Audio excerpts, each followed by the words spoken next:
Week 14, certifications. Here in this last week of instruction, and it is, because next week we're all about doing our projects, we're going to break away from our textbook. Well, sort of. We finished it. We did all 12 chapters.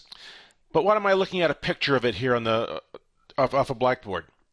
Well, the reason is because this week we're talking about certifications. So we're going to go over these. We're going to see what the whole thing is even about, to look at the different certs that are out there, and just kind of talk about them a little bit.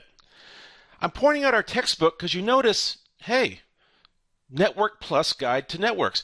Our entire course textbook is really a study guide for the CompTIA Network Plus exam. What's CompTIA, you ask? We'll get to that. So let's talk about what a certification even is. What's going on with that? Well, really what it is a document, a credential, issued by an organization that certifies that you've achieved a certain level of knowledge on some topic, right? And certs are by no means limited to IT. There's certs in all kinds of different industries across the board. However, they're very common in information technology. So I have a lot of people ask me, what's more important? Should I be focusing on my college degree? Should I be focusing on certs? What do I need to do? Which is more important? And the answer I always give them is yes.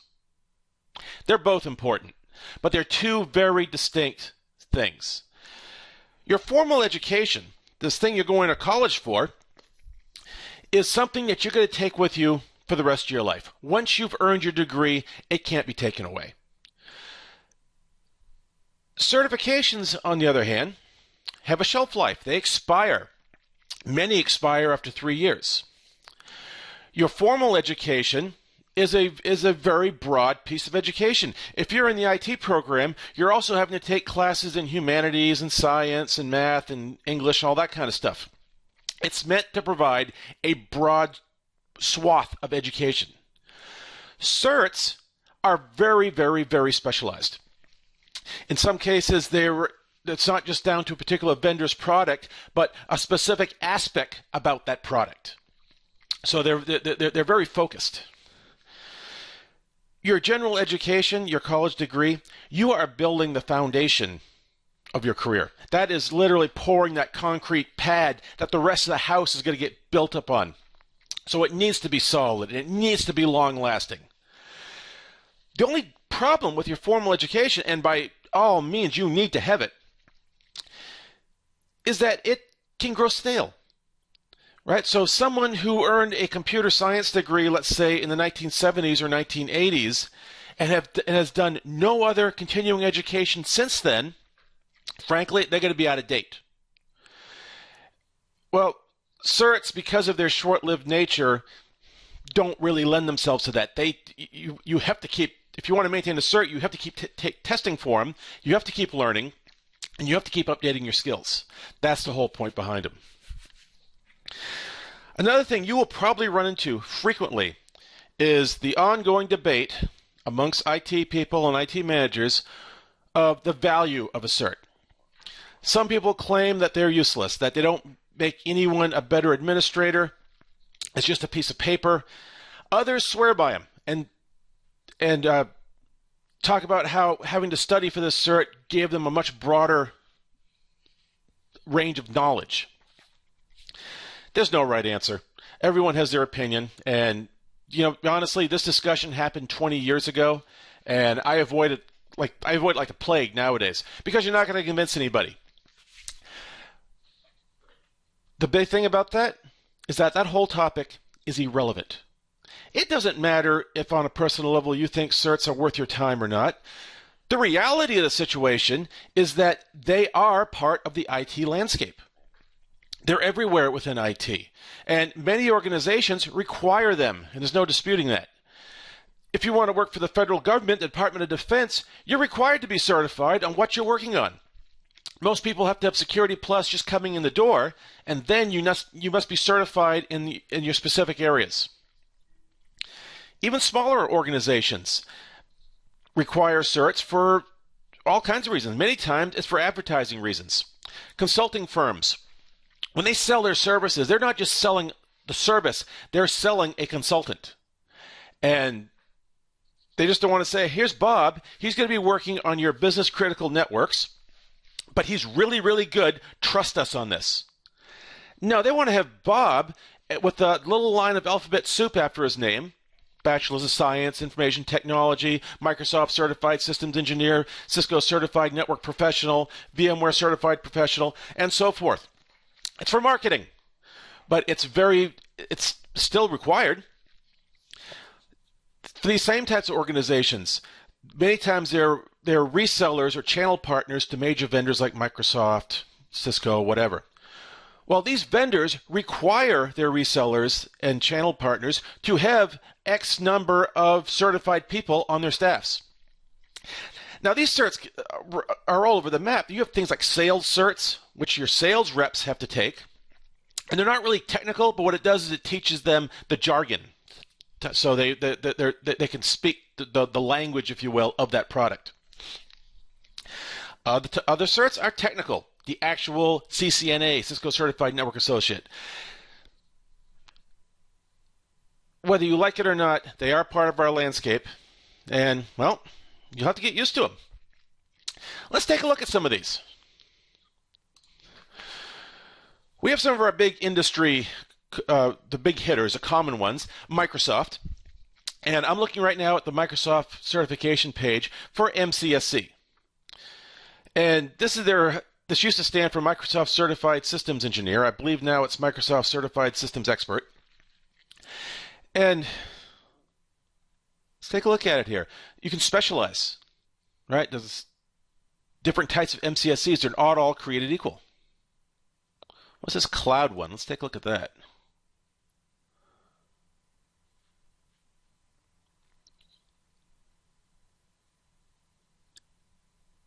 And you can see there's a path to get there. So to get an MCSC is actually made up of a number of exams. Some certs are simply one test. Our CompTIA certs tend to be that. We'll look at those here in a second.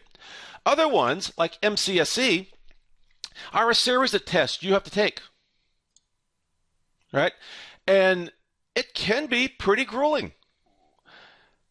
If you have to take 5, 7, 9 tests to earn that certification, you're going to take some time. When I did my MCSC back in the day, I think on mine it was 7 tests. It's a better part of a year of continuous studying. So it's a real concerted effort. Other ones we see out there, Cisco are big name certs. And here you can really see like the different levels they have of them. They have their entry level certs, so CCENT, which stands for Cisco Certified Entry Level. The associate level, CCNA, is a very common one. And like the Microsoft stuff, you can see here they've got different specialties. Everything from wireless to cloud to the traditional wire routing and switching and so forth. And then you can ramp up a bit. Cisco Certified Network Professionals, Cisco Certified Design Professionals. So these are a higher level of certification. All the way up to CCIE, which is really one of the highest level certifications you can get. You're going to spend tens of thousands of dollars to get this certification. I mean, it's not a cheap one to get. And spend a great deal of effort getting there.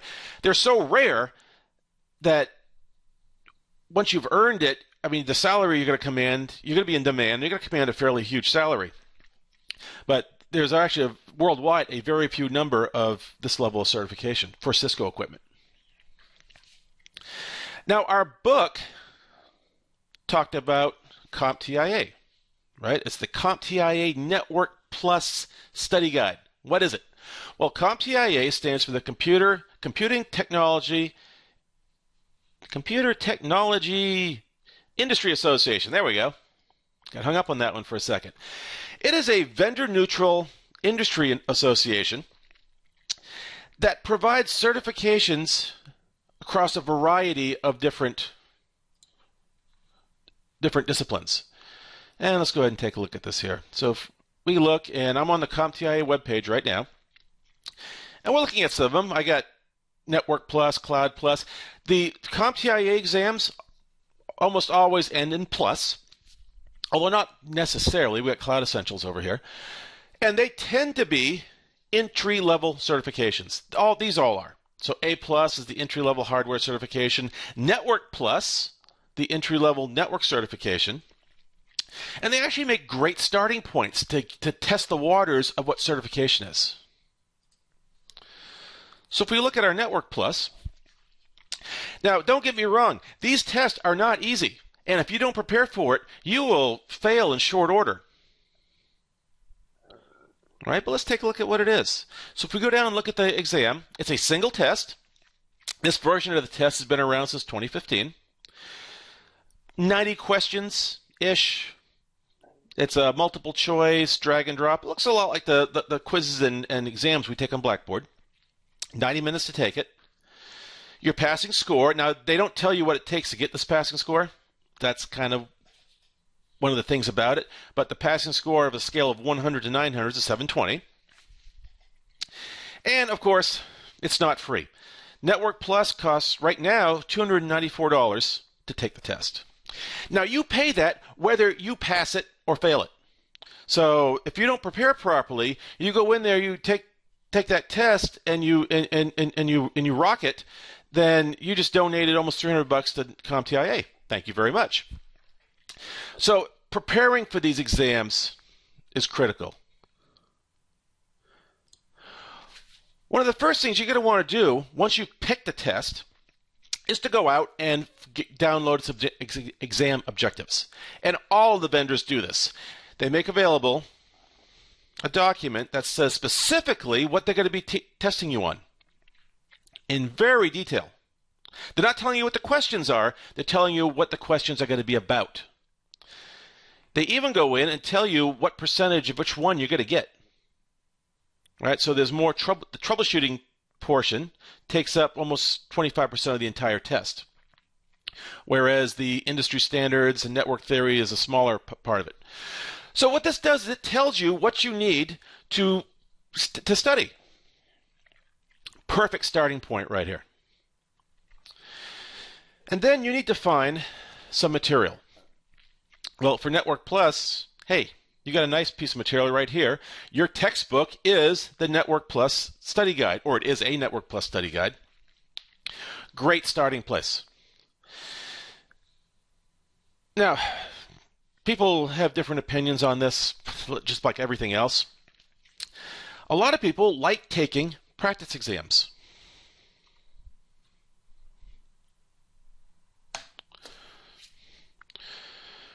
Practice exams, in my opinion, are actually very useful.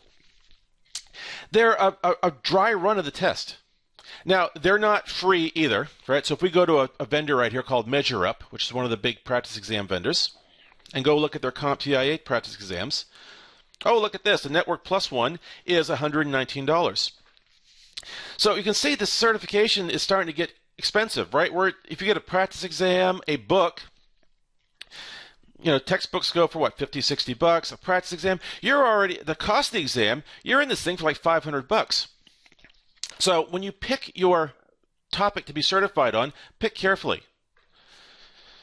Now, you do need to be careful if you want to use a practice test to make sure that you get a real one. Big names like MeasureUp, they're authorized partners of the vendors. They actually do partner with the vendor to provide an up-to-date test that actually reflects the exam objectives.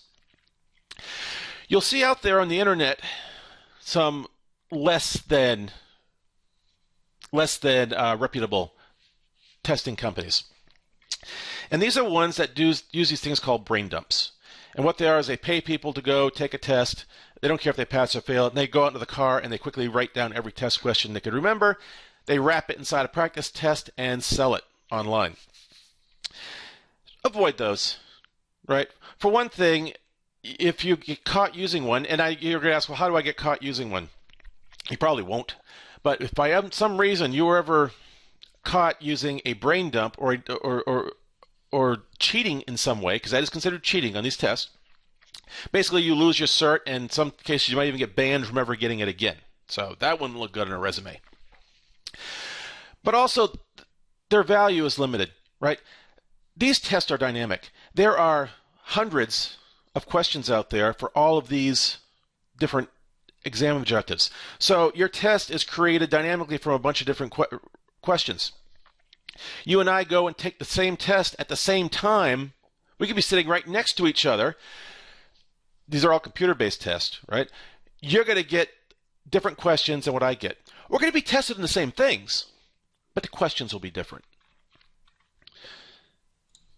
Do yourself a favor, and if you choose to make use of a practice test, use a reputable one.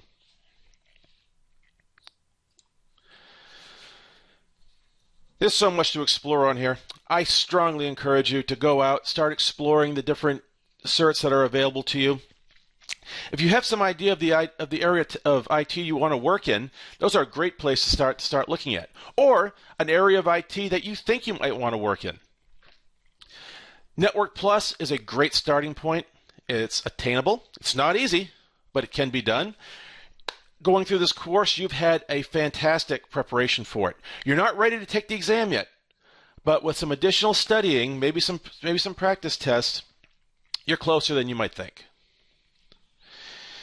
And with that, we're going to wrap up our discussion of certification.